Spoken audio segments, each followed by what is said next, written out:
digest the law at the different levels, performance. All right, we seem to have been able to rectify that problem. Your name, my friend? Okay, I'm called Hope. Yes, Hope. And I was to a certain radio, and someone from NRM called in and said that the way they took Segona, the way Segona is following after Museveni, it's the same way they will take Lukwago. Right now we are saying Lukwago is ours, but after some years, Lukwago will go to NRM. Like, who knew that Segona will turn and go to NRM? So I would like you people to tell us about that. All right. Okay. Well, like I said, it's a big one. Yes, Spectrum, hello. Hey, good evening. Good evening, your name, sir? My name is Owere. Yes, Mr. Owere. I greet you with all the panelists, especially Honorable Segona. Thank you, my brother. Yeah, I'm happy that democracy is taking root in Uganda. You know, recently, when Honorable Segona was saying there's no democracy in Uganda, now I think you can prove there's real democracy now. And this one will now strengthen even the position of President Yoweri Museveni, because there's been a lot of talk about the lack of democracy in Uganda.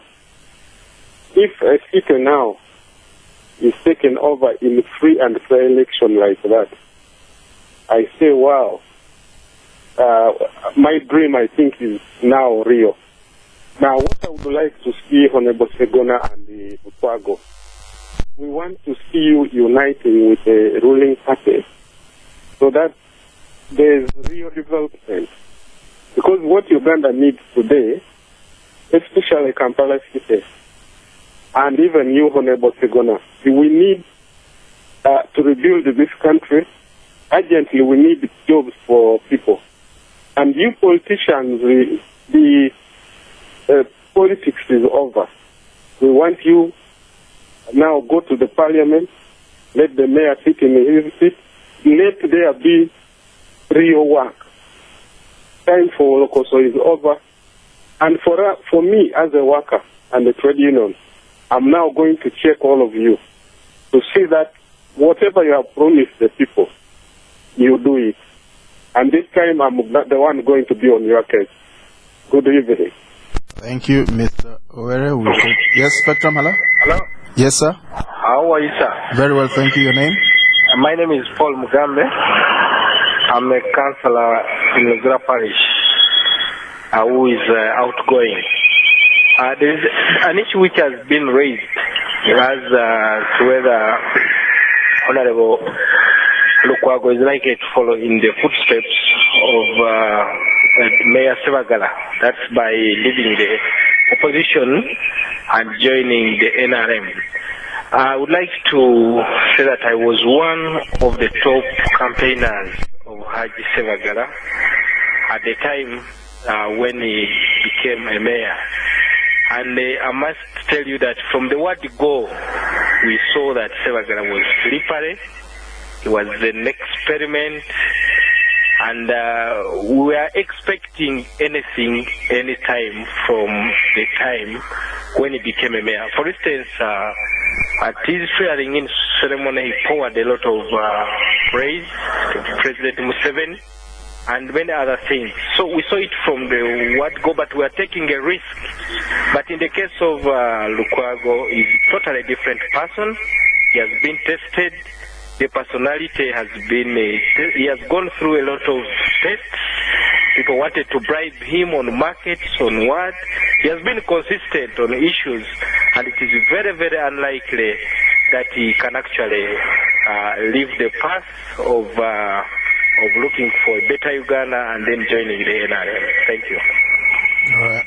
Let's get back to the studio. Honorable Segona. Yes, so thank you. I think I'm done with Asha. AM in Tinder said thank you, and the difference between the executive director and the Lord Mayor. The Lord Mayor is a political head. The executive director is a technical person, or more or less a civil servant within the authority.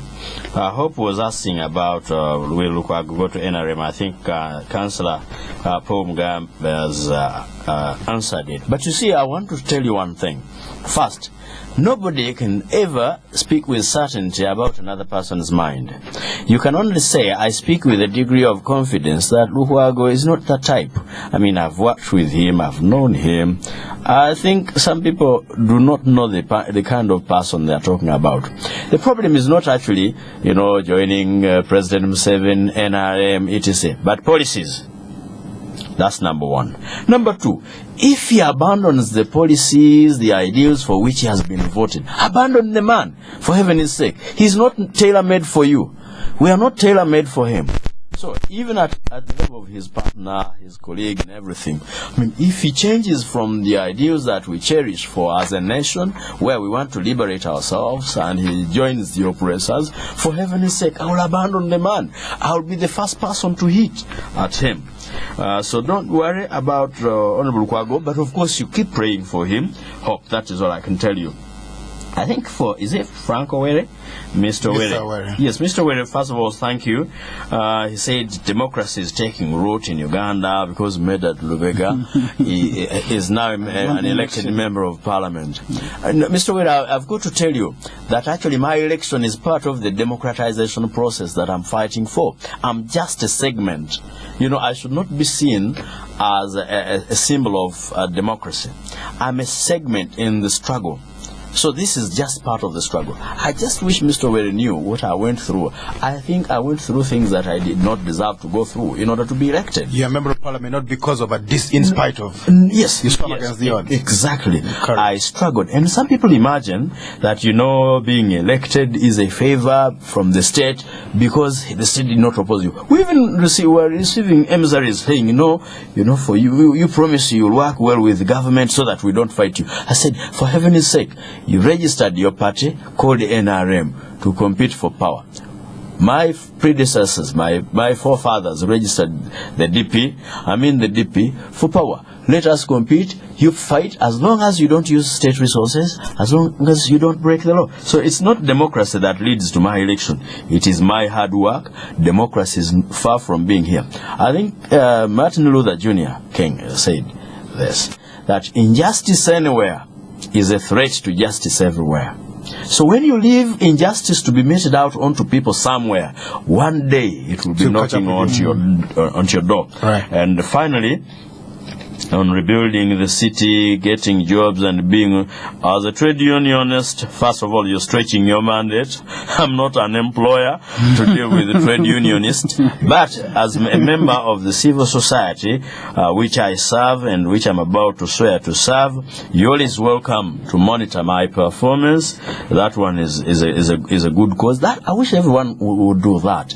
As a member of parliament, earning a salary from public coffers, what are you doing? Sleeping in parliament or doing your work? My work as enshrined in the constitution, I will do it. And Mr. Owere, I can give you assurance, my brother, always come, knock my door and ask me for accountability. If I fail to account to you and I fail to account to the people of Busiro, I will not wait to be pushed. I'm a man of many alternatives. I'll leave the stage for other people to come and take over.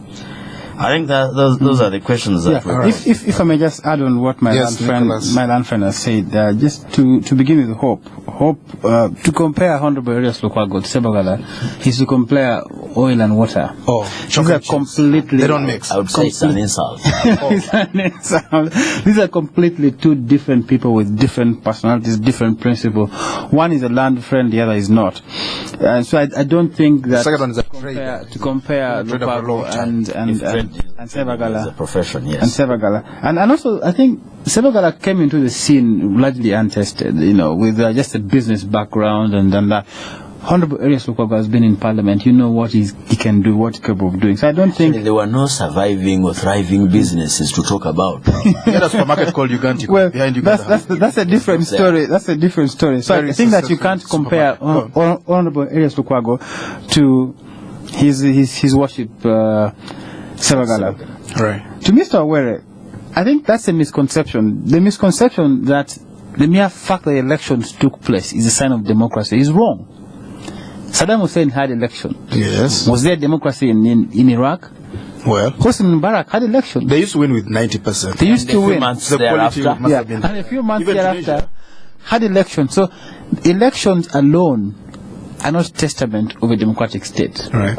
What is testament of a democratic state is the process and the events before, during, and after the election. And I think that in terms of those processes, Uganda has a long way to go. Right. We've achieved certain things, but we are a long way from achieving a true democratic state. And we all must work towards that. Now, in terms of, I agree with him that the time to do Holocaust as it is time to get to the table. It has not been Holocaust, honestly. It's been campaigning. Let's give it the benefit of the doubt. His words. Let's leave it there.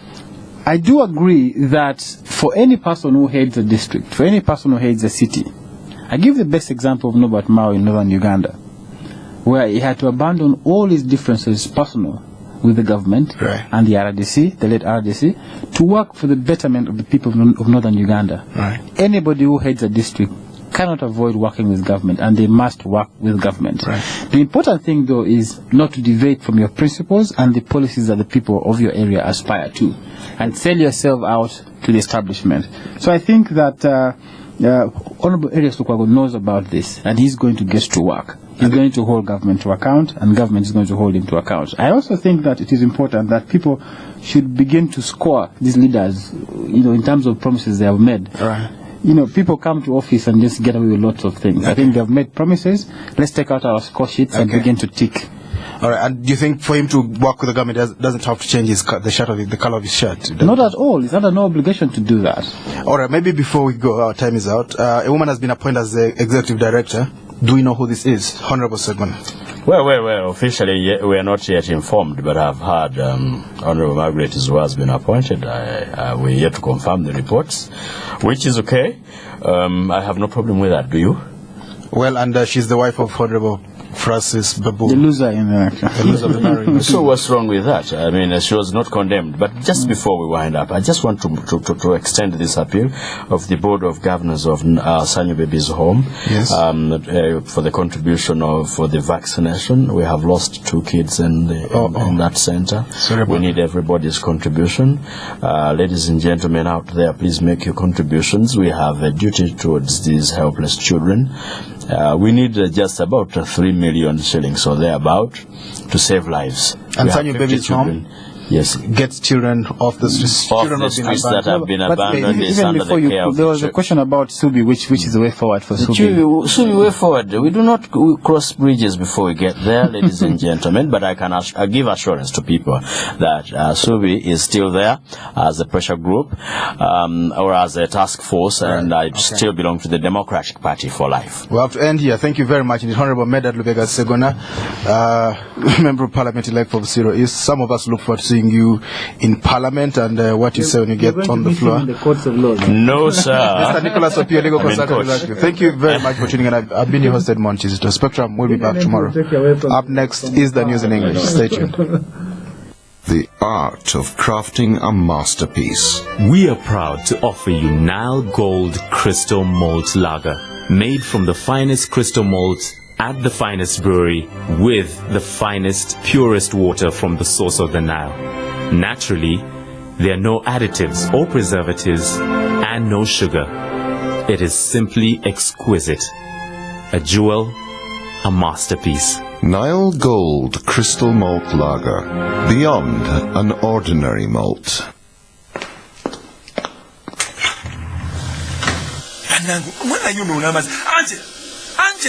Angela!